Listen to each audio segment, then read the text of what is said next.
9장 1절로 14절에 있는 말씀을 한 절씩 서로 교독해 보겠습니다. 제가 먼저 1절을 읽겠습니다.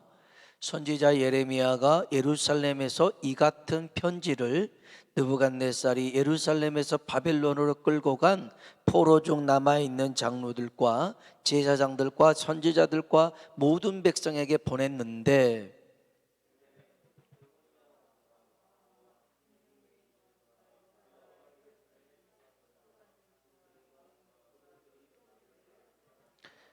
유다의 왕 시드기야가 바벨론으로 보내어 바벨론의 왕 느부갓네살에게로 가게 한 사반의 아들 엘리사와 힐기야의 아들 그마랴의 편으로 말하되,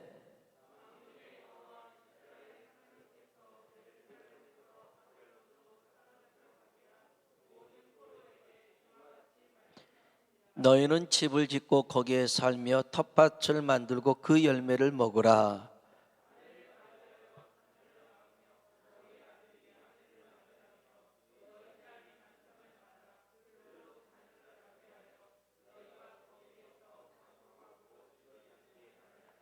너희는 내가 사로잡혀 가게 한 그 성읍의 평안을 구하고 그를 위하여 여호와께 기도하라. 이는 그 성읍이 평안함으로 너희도 평안할 것임이라.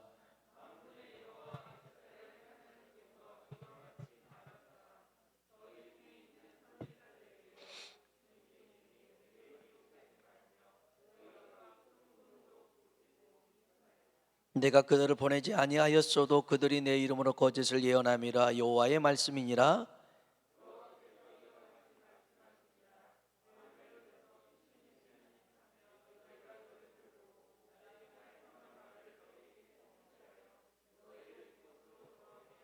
여호와의 말씀이니라. 너희를 향한 나의 생각을 내가 아나니 평안이요 재앙이 아니니라. 너희에게 미래와 희망을 주는 것이니라.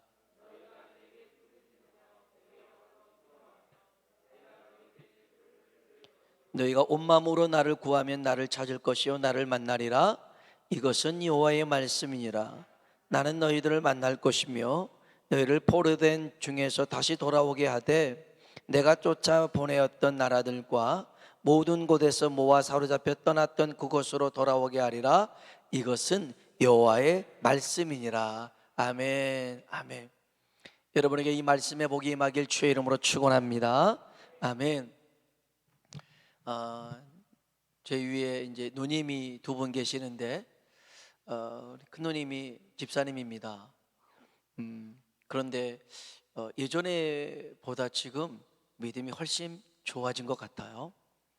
좀 전에도 통화를 했습니다마는 얘기 중에 누님 살고 있는 집에 이제 그 옆집에 살고 있는 다른 교회 다니는 집사님이 계시는데, 그 집사님이 또 동네에서 그렇게 교회는 다니지만 집사님이지만 인심을 잃어가는 그런 분이셨던 것 같아요. 그런데 아무튼 조금 말도 거칠고 이러신 분이었는데, 한날은 도장을 찍어달라고 무슨 서류를 내밀더라는 거죠. 그리고 봤더니 이제 이렇게 진입로에 있는 그 땅이 이제 그분에게 속한 걸로 이렇게 도장을 찍어주라라는 거였습니다. 그래서 이제 옆집하고 같이 찍어주다 보면 이제 누님 집과 이런 모든 것들이 이제 맹지가 돼버리는 그런 상황이라 그럴 수가 없다. 그 어떻게 찍어주겠냐 그랬더니 막 화를 내고 성질을 내고 막 그러면서 이제 뭐 그럴 줄 몰랐네 이러면서 막 적지 않는 말로 상처를 이제 주곤해서 받았나 봐요. 물론 상처라는 것은 절대 너 상처 받으라고 내뱉는 말들은 아니잖아요. 그냥 던진 말도 상처를 내가 받을 수 있는데, 그래서 너무 많이 힘들어서 야, 이 동네에서 못 살겠구나, 떠나야겠구나. 정말 저희 매형도 그렇고 누님도 그렇고 많이 힘들었나 봐요. 떠날 생각까지 했었는데 어느 날 이제 이 집사님도 그렇고 집사님 가정에 어려움이 찾아왔어요. 이 집사님에게는 건강적인 문제로 조금 어려움이 찾아와서 이제 뭐 여러 가지 질병으로 인해서 결국 요양원에 이제 내일 모레인가 가게 되어진 상황이었습니다. 근데 제가 내가 참 은혜를 받았냐면 그렇게 그분으로 인해서 상처를 받았음에도 불구하고 우리 누님이 가서 그분을 위해서 기도를 해줬다는 거예요. 하나님, 주님께서 이 집사님을 기억하여 주시고 혹여나 잘못한 것 있으면 용서해 주시고 하나님께서 은혜를 베풀어 주셔서 건강을 회복해 달라고 그렇게 얘기를 하고 기도했다고 그러고, 또 저희 매형에게도 가서 당신이 그 집사님에게 가서 기도를 해줬으면 좋겠다. 내가 왜 갔냐고. 너무너무 그냥 속상한데, 그래도 하나님이 그렇게 하는 걸 더 기뻐하지 않을까? 이렇게 하면서 이제 말은 했다 하더라고요. 그래서 이제 매형이 이제 하는지 안 하는지는 모르겠지만, 제가 너무 은혜를 받았어요. 그래서 집사님 이제 권사님 돼도 되겠네요. 아주 훌륭하십니다. 제가 우스갯소리로 했는데, 근데 사실 나에게 상처를 적지 않게 안겨준 사람이 그런 일을 겪었을 때 우리는 속으로 고소하다, 아우 잘됐다, 역시 하나님 살아계서, 그러실지 몰라요. 그러면 안 돼요. 그러면 안 돼요. 근데 저도 사실은 욱하는 것들 때문에 그런 것들이 있었는데 하나님이 기뻐하지 않죠. 그런데 그래서 정말 누님은 귀한 은혜 가운데 있습니다 라고 제가 말씀을 드렸어요. 왜 이야기를 하냐면, 오늘 읽었던 본문은 그 반대의 상황 속에 놓여 있는 겁니다. 하나님이 하나님의 백성들에게, 하나님의 자녀들에게 분명하게 선포하는 말씀이 있습니다. 11절 봐볼까요? 하나님이 여호와의 말씀이다, 이거 여호와의 명령이다, 이런 뜻입니다. 그러면서 우리에게 주시는 말씀이 11절 읽어보겠습니다. 여호와의 말씀이니라, 너희를 향한 나의 생각을 내가 하나니 희망을 주는 것이니라. 아멘. 아멘이십니까? 여러분을 향한 하나님의 생각은 평안입니다. 평안입니다. 재앙이 아니다는 겁니다. 미래와 희망을 주는 것이라는 겁니다. 여러분이 지금 처한 현실 속에서 하나님이 말씀하고 계십니다. 나는 아프고 나는 힘든데 이게 평안이라고요? 말할 수 있겠죠. 오늘 읽은 본문이 그렇습니다. 바벨론이라는 나라가 저 이스라엘 예루살렘을 쑥대밭을 만들어 버렸습니다. 예루살렘 성을 무너뜨려 버렸고요, 성 안에 있는 금은 보화들을 다 가져가 버렸습니다. 문화재라고 여겼던 이런 것들도 다 빼앗아 가버리고, 심지어 왕도 또 귀인들도 지도자들도 이런 기술자들도 다 모조리 바벨론 포로로 잡아가 버린 상황이었습니다. 한번 볼까요? 1절 2절입니다 1절 2절 읽어봅시다. 선지자 예레미야가 예루살렘에서 이 같은 편지를 느부갓네살이 예루살렘에서 바벨론으로 끌고 간 포로 중에 남아있는 장로들과 제사장들과 선지자들과 모든 백성에게 보냈는데, 그때는 여고니아 왕과 왕후와 궁중 내시들과 유다와 예루살렘의 고관들과 기능공과 토공들이 예루살렘에서 떠나노라. 아멘. 예루살렘에서 떠난 후라는 말은 포로로 끌려갔더라는 거예요. 기능공, 토공, 아무튼 기술자들, 지도자들 다 끌고 가버린 상황입니다. 그러니까 이 나라가 쑥대밭이 되어버린 상황입니다. 이 포로로 끌려간 사람들의 소망이 뭐겠어요? 어떻게 하든지 고국으로 돌아가는 것, 어떻게 하든지 고향으로 돌아가는 것, 어떻게 하든지 간에 예전 상황으로 돌아가는 것이 이들의 희망이었어요. 꿈이었어요. 지금도 많은 사람들이 코로나로 인해서 직장 잃잖아요. 또 건강 잃잖아요. 교회도 완전히 어려움 속에 있어요. 제가 새벽에도 그런 얘기를 했지만, 우리 엊그저께 전기 지방에 이렇게 모였는데, 글쎄 한 30개도 안 되는 교회지만 그래도 폐쇄한 교회는 한 교회밖에 없더라고요. 그것도 그 담임 목사님이 작년에 소천하셨기 때문에 교회가 이렇게 폐쇄된 교회 말고는 이 어려운 때에 폐쇄된 교회들이 없더라고요. 물론 더 어려워진 교회들은 많겠죠. 그래도 폐쇄된 교회가 없기에 감사했는데요, 이런 교회들이, 어려운 교회들이 뭘 꿈꾸겠어요? 이 코로나가 오기 전의 상황들을 꿈꿀 거 아니겠습니까? 그때가 좋았는데, 여러분도 코로나 전이 얼마나 좋았습니까? 그래도 그때로만 돌아갈 수 있으면 얼마나 좋을까, 이런 생각들 가졌을 겁니다. 이들도 아마 매일 이렇게 기도했을 겁니다. 하나님, 하루라도 빨리 예전의 삶이 회복되게 해주세요. 저 바벨론을 속히 멸망하시고 이 굴욕과 치욕을 갚아주십시오. 하나님, 이 저주와 고통 같은 재앙의 상황 속에서 벗어나게 해주십시오. 아마 이들은 바벨론 포로로 있으면서 이런 기도를 매일 했을지 모릅니다. 그런데 하나님께서 선지자 예레미야를 통하여서 이 포로로 잡혀간 사람들에게 하나님의 뜻을 전해줍니다. 4절 볼까요? 4절 읽어보겠습니다. 만군의 여호와 이스라엘의 하나님께서 예루살렘에서 바벨론으로 사로잡혀 가게 한 모든 포로에게 이와 같이 말씀하시니라. 아멘. 자, 바벨론 포로로 잡혀간 사람들에게 하나님의 뜻을 말씀하고 있습니다. 그 하나님의 뜻은 어떠냐면 5절로 7절입니다. 읽어보겠습니다. 너희는 집을 짓고 거기서 살며 텃밭을 만들고 그 열매를 먹으라. 아내를 맞이하여 자녀를 낳으며 너희 아들이 아내를 맞이하여 너희 딸이 남편을 맞아 그들로 자녀를 낳게 하여 너희가 거기서 번성하고 줄어들지 아니하게 하라. 너희는 내가 사로잡혀 가게 한 그 성읍에 평안을 구하고 그를 위하여 여호와께 기도하라.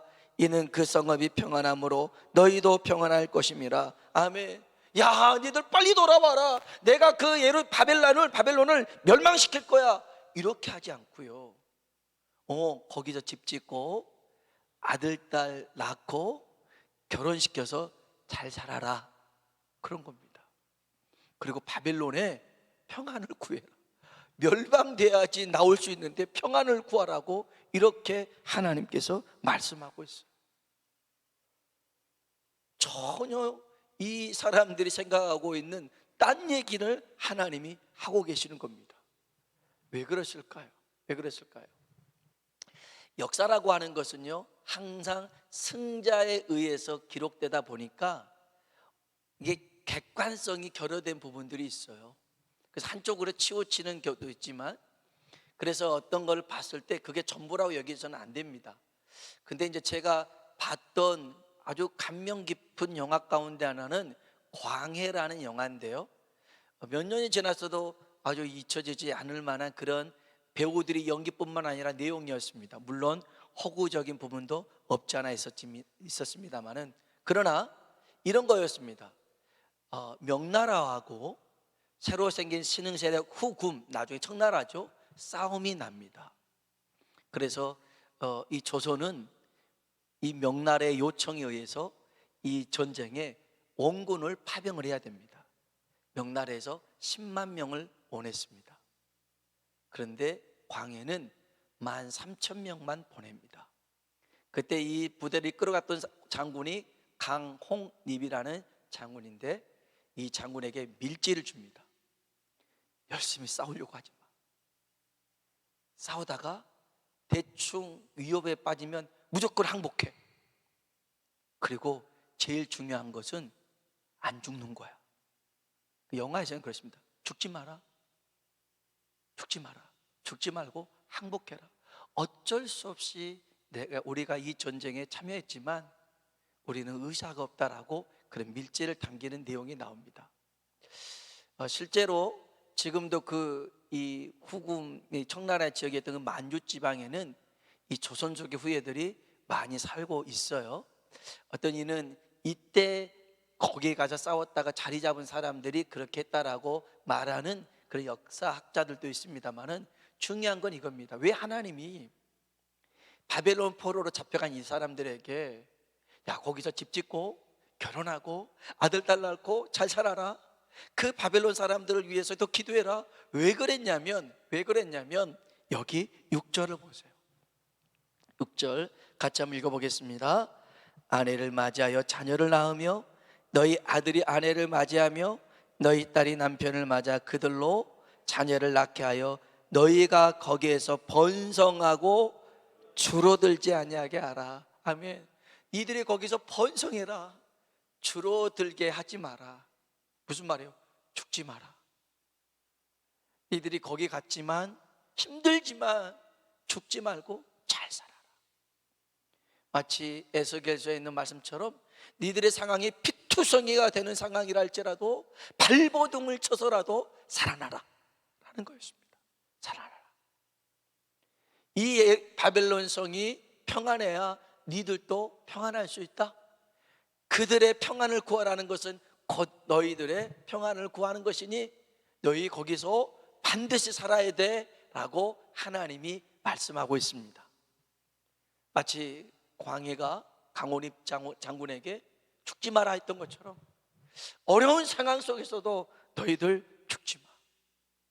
여러분, 이런 삶이 무슨 평안이겠어요? 포로로 잡혀가서 그렇게 살아가는 삶이 얼마나 괴로운 날이겠어요? 제가 한번 생각을 해봤어요. 저도 딸이 둘인데 이 딸들이 시집을 갔는데 맨날 남편이 술주정을 해요. 그리고 술 먹고 때려요. 이 폭력을 행사해요. 생활비는 안 줘요. 너무 힘들어서 막 울어요. 그런 거 들으면 제 마음이 어떻게 했어요? 그냥 가서 그냥 그놈을 다 그냥 죽여야죠. 너 그러면 죽여야죠. 제가 이거를 이렇게 준비하면서 이런 세상에 이런 끔찍한 일이 있을까? 아주 저는 너무 힘들더라고요. 그런데 이 딸들이 이렇게 하나님 앞에 기도하는 거예요. 하나님, 제 남편의 영혼을 불쌍히 여겨 주십시오. 제 남편을 구원해 주십시오. 우리 가정에 은혜를 베풀어 주십시오. 저는 남편의 영혼을 사랑합니다. 그러면 그래, 너는 너 살아라 하고 그냥 그를 끌어버릴 수도 있을 마음이었을 거예요. 이런 삶이 무슨 평안이겠어요? 그렇잖아요. 재앙 아니겠습니까? 이렇게 살아가는데 무슨 여기에 평안이 어디 있겠냐고요. 바벨론 포로로 살아가는데 그게 무슨 아무리 좋은들 자기 고향만 자기 고구만 하겠어요? 그런데 하나님이 우리에게 아까 말했던 11절의 말씀은 다시 한번 11절 말씀 읽어볼까요? 여호와의 말씀이니라 너희를 향한 나의 생각을 내가 하나니 평안이요 재앙이 아니니라 너희에게 미래와 희망을 주는 것이니라. 아멘.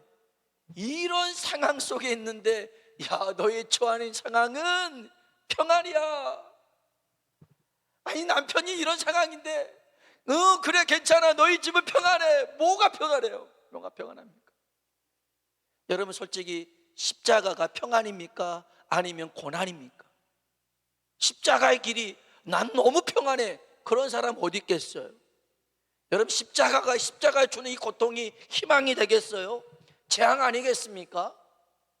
그 길을 걸어가는데 여러분, 누가 뭐라 해도요, 십자가의 길은요 고난이고 고통이고 아픔이고 상처가 십자가의 길이에요. 그런데 주님이 우리를 향해서 뭐라 하시냐면 너희도 이 십자가로 따라오라는 겁니다. 아무든지 나를 따라오라거든 자기 십자가를 지고 나를 쫓으라는 것입니다. 주님이 십자가의 고통을 혼자만 느끼기는 너무 하니까 니들도 당해봐, 이런 의미로 십자가를 지고 따라오라고 하지 않았더라는 겁니다. 주님이 같이 죽자, 그런 의미로 따라오라고 한 건 아니었습니다. 왜 그랬을까요? 왜 같이 죽자라는 의미도 아니면서 나를 따라와라, 내가 가는 길을 따라와라, 십자가를 쳐라, 이렇게 말씀하셨을까요? 십자가가 끝이 아니더라는 겁니다. 십자가 너머에 있는 부활의 영광이 있더라는 것입니다. 할렐루야. 오늘 우리가 처한 이 현실이 끝이 아니라 현실 다음에 있는 하나님의 소망, 하나님의 계획, 하나님의 예비하신 은혜가 있는 줄로 믿습니다. 그렇기 때문에 하나님이 지금 너의 처해진 형편이 재앙 같니? 너무 힘드니? 아니야, 평안이야. 너에게 이 상황 속에서 미래와 희망을 심어줄 거야. 하나님이 약속하십니다. 이 약속 중에 하나는 10절을 볼까요? 10절 읽어보겠습니다. 여호와께서 이와 같이 말씀하시니라. 바벨론에서 70년이 차면 내가 너희를 돌보고 나의 선한 말을 너희에게 성취하여 너희를 이곳으로 돌아오게 하리라. 아멘. 70년이 차면 다시 이 고국으로 돌아오게 하리라는 겁니다. 그러니 바벨론 포로로 잡혀갈 이들에게 죽지 말고 살아라, 그래야 하나님 약속을 보지 않겠느냐라고 일러주고 있습니다. 여러분, 하나님이 여러분 한 사람 한 사람을 향해서, 여러분 가정을 향해서, 우리 교회를 향해서 소망을 가지고 계심을 믿으시길 바랍니다. 믿으십시오. 믿으십시오. 아까도 우리 전도사님과 이런저런 얘기를 나누면서 어떤 한 성도님에 대해서 얘기를 나누다가 참 어려운 상황 속에 놓여 있더라고요.